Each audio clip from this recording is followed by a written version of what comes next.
Hablando de política, con Roberto Trat, en Central FM.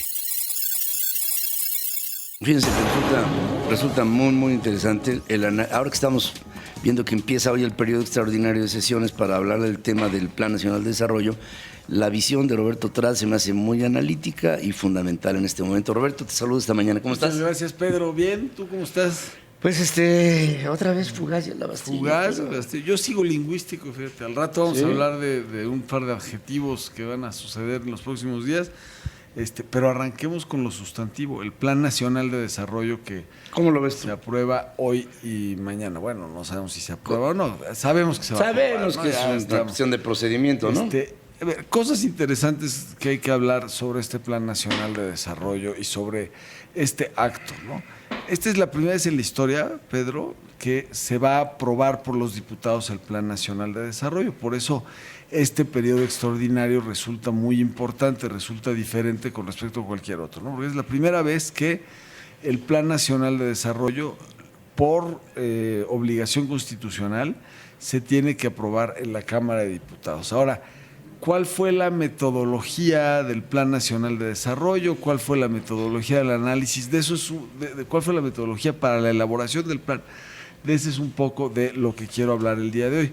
Resulta, Pedro, lo que ya esperamos, ¿no? Y ya lo decía Roberto José, lo más probable es que el PAN y MC, junto con lo que queda del PRD, voten en contra del Plan Nacional de Desarrollo. El PRI votará dividido. Bueno, veremos qué tan dividido, ¿verdad? Sí. Dividido en el corazón, pero veremos si dividido o dividido con abstenciones, ¿no? Sí, a una especie de operación Primor. Así es.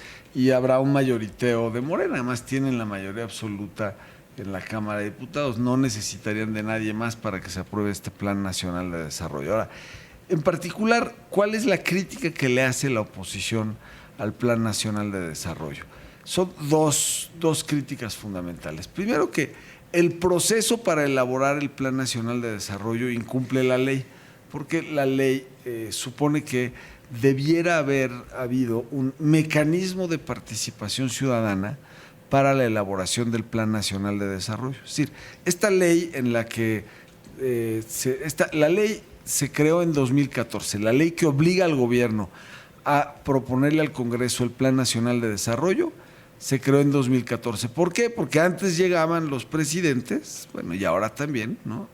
Llegan y proponen. Hacían lo que se les daba la gana durante 6 años, ¿no? Hacían un plan sexenal, que así nace todo esto, hacían lo que se les daba la gana durante 6 años y el país, el Estado, el pueblo, no teníamos la certidumbre de lo que se estaba haciendo, ¿no? Y así fue desde Cárdenas hasta Peña Nieto, ¿no? Sí.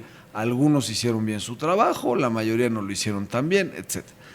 En 2014 se decide que, digamos, en la lógica de irle quitando facultades al presidencialismo, en esta lucha histórica que tenemos en el país por diluir el presidencialismo y repartir mejor el poder en el pueblo a través del Congreso, a través de otros poderes, etcétera. En 2014 se crea la ley para el Plan Nacional de Desarrollo, la ley que obliga al gobierno, al presidente en turno, a presentar el Plan Nacional de Desarrollo. Y en esa ley se le obliga al presentante, decía al presidente, hacer las consultas debidas para que el Plan Nacional de Desarrollo cuente con la opinión de la mayoría de la población y cuente con la legitimidad de las organizaciones de la sociedad civil, de los otros partidos políticos. Es decir, que el Plan Nacional de Desarrollo no salga de la simple inspiración de un presidente, de un grupo encerrado en un cuarto como salían antes, ¿no?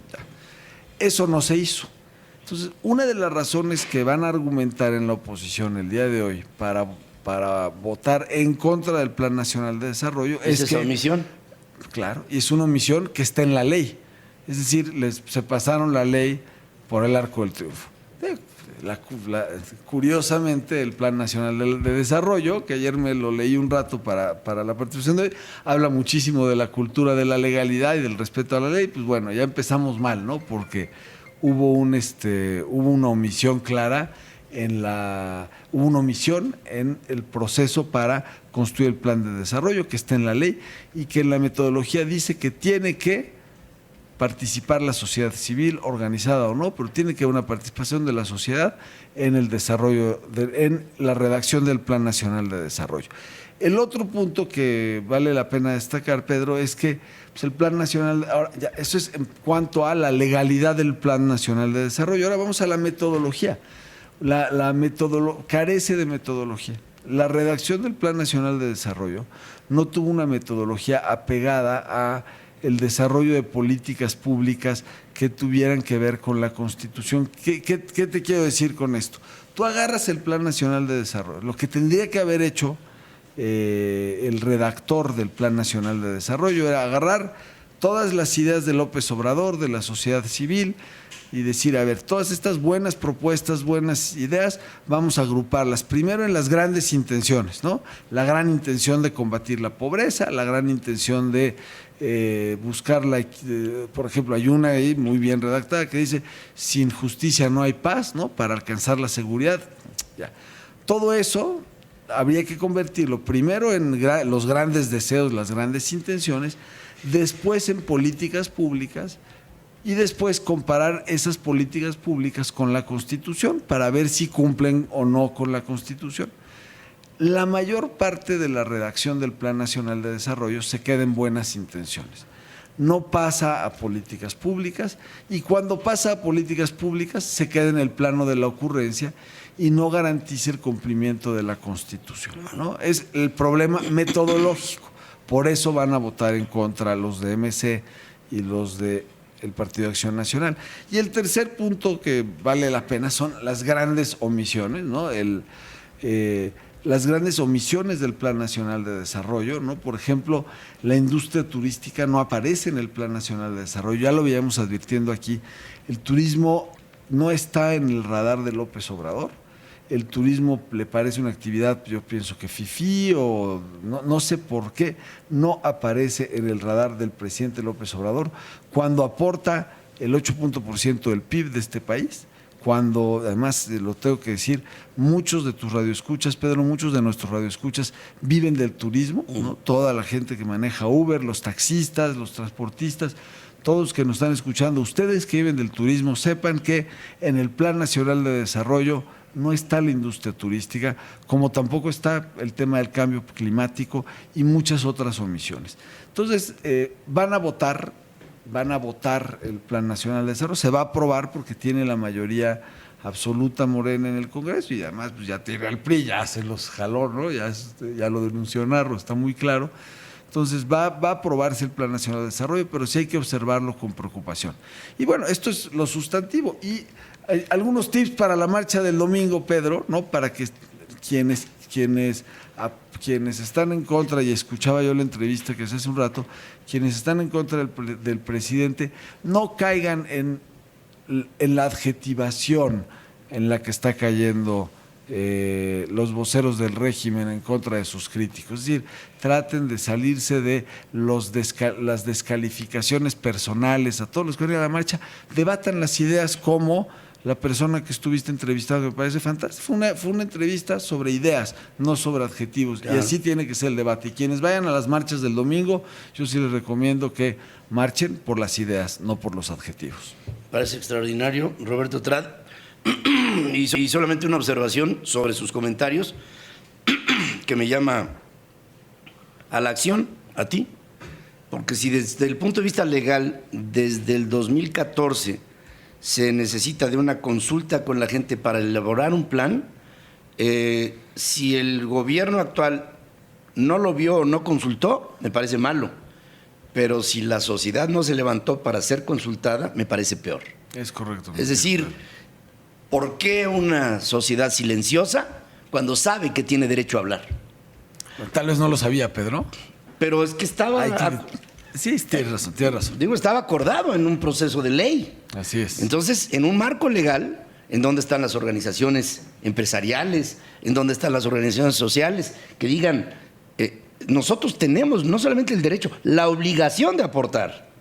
y ya hubo silencio absoluto. Hubo silencio, así absoluto. Bueno, entonces nos quedamos con que el Plan Nacional de Desarrollo es un copy-paste de una propuesta de campaña. Prácticamente sí, con una redacción muy ideologizada, muy adjetivada. ¿No? La introducción es preciosa. No. La introducción habla.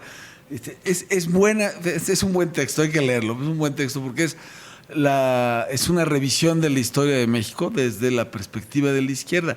Y para quienes estamos fascinados con digamos, la parte ontológica, deontológica y fenomenológica del López Obradorismo, es fascinante leer pues cómo piensa, ¿no? Yo sí pienso que la introducción del Plan Nacional de Desarrollo te dice claramente qué es lo que tiene el presidente en la cabeza. Sí, y fíjense que a mí me gusta comparar. Yo veo el Plan Nacional de Desarrollo y el último plan quinquenal de Xi Jinping, el presidente de China, y ya te cuenta que uno es pragmático sobre procesos reales que llevan no solamente a la ejecución de los mismos, sino a la evaluación del resultado. Así es. Y luego esta cuestión teórica que te propone una ideologización, a veces hasta adoctrinante, de un proceso que, y perdón que califiquen twice, pero sí es un conjunto de ocurrencias que serán avaladas el día de hoy y mañana en un periodo extraordinario. Oye, Pedro, pero eso es sustantivo, ¿eh? Que no haya políticas públicas, que no haya indicadores, me parece. ¿Eso es sustantivo? ¿Eso no es adjetivo? Pues sí, pues sí. Es el sustantivo de las ocurrencias. Por supuesto que pero sí. es sustantivo. Por supuesto que sí, Roberto, tal como siempre. Gracias por tu aportación al pensamiento de lo que hoy los mexicanos debemos de dominar, donde quiera que nos